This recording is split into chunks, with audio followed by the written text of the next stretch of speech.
do come in quite a few shapes and sizes, and there are so many alien beings in this universe out there. The encyclopaedia we've done here only captures a small number of them. But these sorts of things are very common. It does happen a lot. For example, if you look at people like the Mayan races, you'll find a lot of alien-inspired art getting into all their work. So it's quite a normal thing. But visiting aliens tend to do it very tentatively in most cases.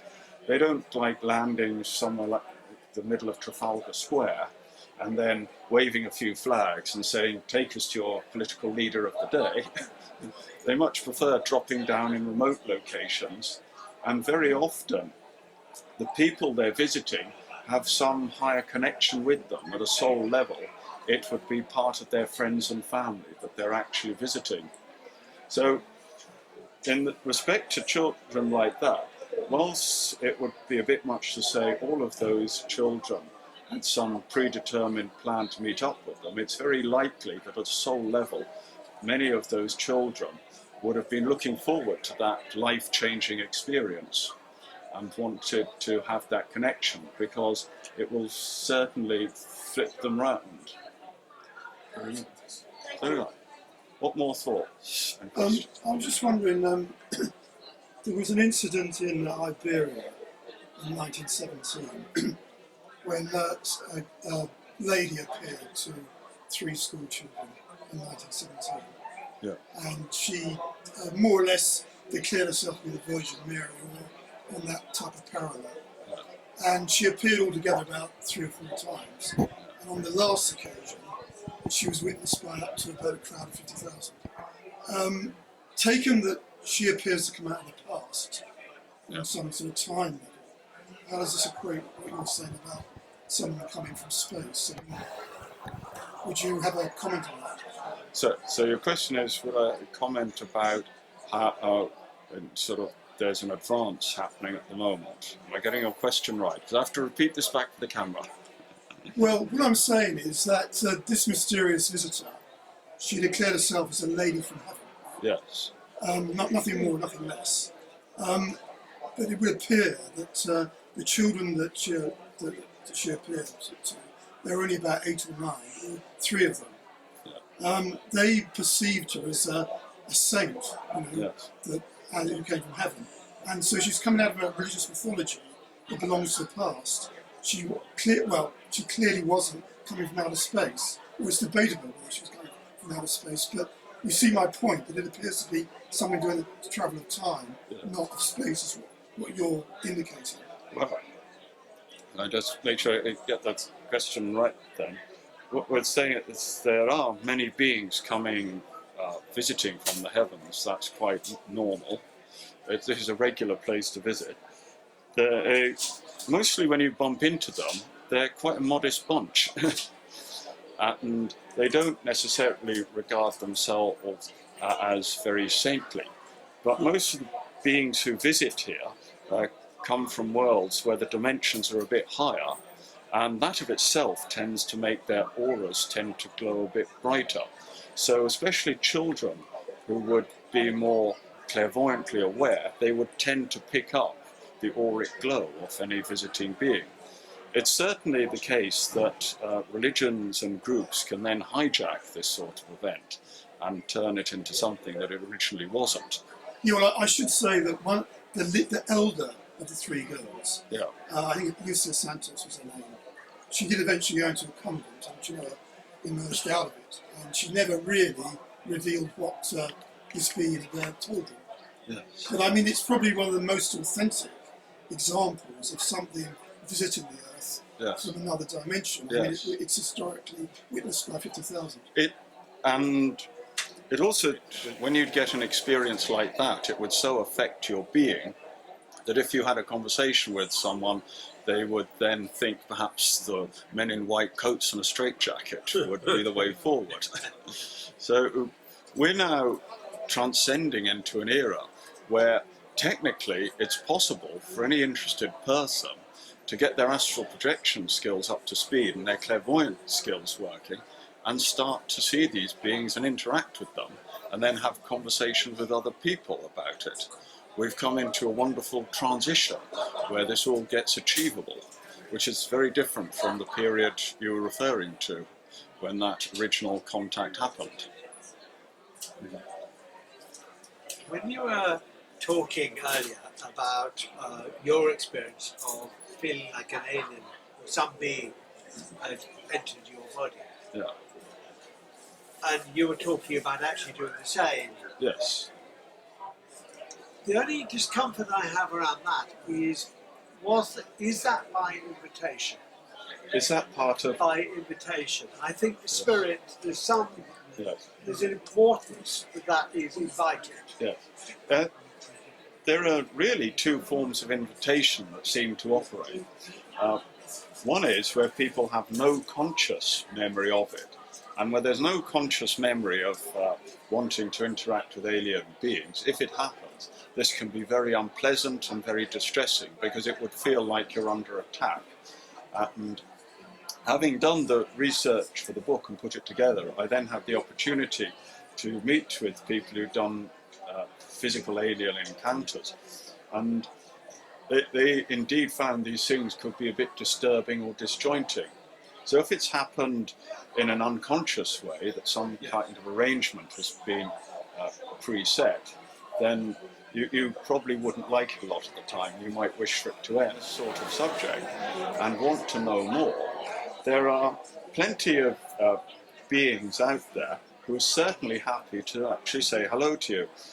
And to give you a bit of analogy, it's rather as if some kindly person might pick you up as if you were a little puppy or kitten, and do a few things with you, so you could have that experience, that shared experience of what their world was like.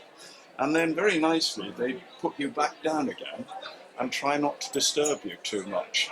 So that's when they're in your being. They're experiencing your human body, and you are experiencing their particular You're body. still there in your consciousness. Yes. So there's a swapping that goes on, and afterwards they're very good at letting go of most of that. It's also a very helpful point to make in all of this is that the bodies we're experiencing right now are really engineered vehicles in lots of ways. There's a lot of genetic engineering that seems to have gone to have got them into this state. And furthermore, the personality and character that you live through is also something that at a higher level you've developed over many lifetimes and adopted piece by piece and brought it into this world. So you've got this whole body, this engineered vehicle, and the real essence of what you are has no personality to speak of. It's a very light, refined entity. So you are living through an engineered personality, through an engineered body in this strange environment. But the veil of that can be lifted. This body is giving you a constant impression that you're a human alive on Earth. It tells you you've got jobs to do, it gives you memories of past events, but in a strange way you're a visitor to it in the now. And if you simply get the body breathing nicely and energizing itself in a stable way, it can snap out of that, and it starts to notice a greater reality. It begins to notice where it actually is. And at that point, then you can start to look into other worlds. So realize this swapping around bodies and vehicles is actually not so unnatural. You're just living in an era where people are only starting doing it more smoothly and in a less unpleasant way for the first time. So it's a great time to be alive. Harley, what more? Yes. Right. Like everyone in this room, really, there was background interest in this subject from a small boy. So always curious about these things, sometimes dabbling with skills. For example, learning how to work with the pendulum, things like that. Seeing what you could predict in life, what you couldn't predict. I was playing around with this. It went on and on. Around the 90s, there was a sea change in all of this when I finally managed to get together some books on astral projection work, and did manage a few basic projections and a few things. In a similar capacity, I wanted to know, could I remember any sort of past life? And to do this, I just need a sort of demonstrate on someone. I got lucky. You point at me. I got lucky in that I lay on my bed, was trying to think, could I remember anything? And the answer was yes. It was like someone was chopping my head off with an axe or some big object. It was like, bang, lights out. That's why you chose. That had the effect that for about the next decade, if anything came near my head, I jumped. So that was an example of sort of DIY experimenting with this. If I'd had some proper training, it would have all gone a bit more smoothly.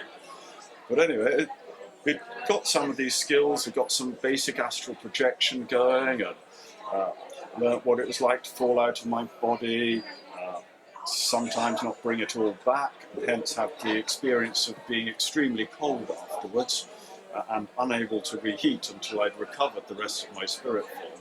And a lot of these sort of mistakes and general accidents went on until I got some training in just how to relax and do a bit of better breathing and sit down. And when I got that, I then found I got a decent link with a guiding spirit companion who was waiting for me to finally get the basics right, and some proper training was taken over. So it was trained from the heavens. So that was... Do you think your spirit is a part of you? What's that? Do you think the spirit that you connect with is just a part of you? Well, In a different when you... way? I just say, the question there was, do I think the spirit that was training me was a part of me? As you get into this work, your sense of self gets chopped up until there's not much of it left. Initially, we have a sense of self. I'm the human being. I live, I die, and I hope I go somewhere afterwards. That's where we start off with. After a while, you begin to realize this human vehicle is very open to a large number of beings, and some of them are lower spirit entities that give us basic functions. A very good example is sexual energy. Sexual energy is driven by a lot of lower spirit forms. It's probably one of the most fun energies and probably one of the greatest nuisances at the same time, which is why people interested in spiritual development often say celibacy is the way to go, but then we'd have no children. So you start to notice there are all these beings who are contributing to what you are. And as you go up and up in the system, instead of finding multiple souls and that's the end of it, you can go beyond that, and you find one central consciousness that is driving all the lives we're living and experiencing. So really, we're all one. We are all connected at a higher level. We're all ultimately the same being, but on the way down, it's got split into many different entities and people who can perform these sorts of functions. So we have different characters, and thus this conversation happens. So quite where one of us starts and the next person ends, it is very difficult to say.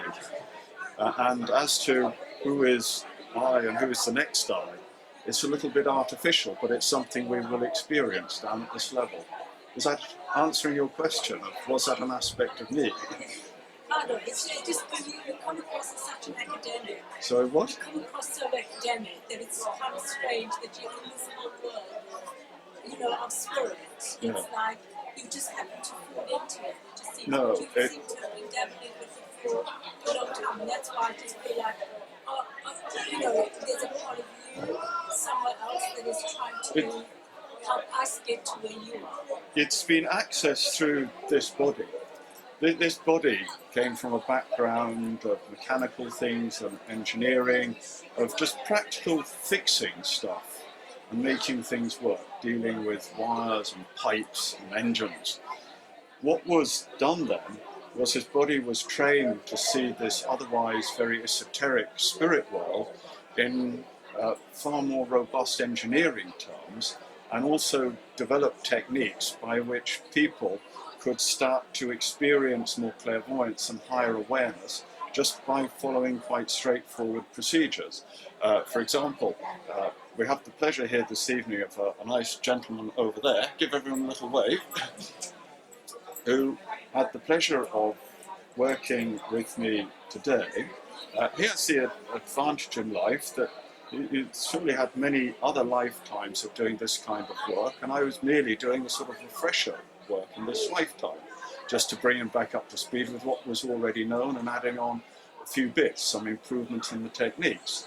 And if you have a chat with him, he'd be able to explain to you that within about 3-4 hours of working together and practicing some out-of-body techniques, he himself was able to experience what it was like to drop into another world and experience an alien body and the different sorts of systems it operates by, because they are energetically a little bit different to us. But if you can match up with them, it's perfectly possible to do. So it's just, you can get confirmation. It's not just one character here saying, I can do it. It's in fact perfectly teachable. Do you teach it? Yes, and that's what I mainly do, teach people how to do this. Yes.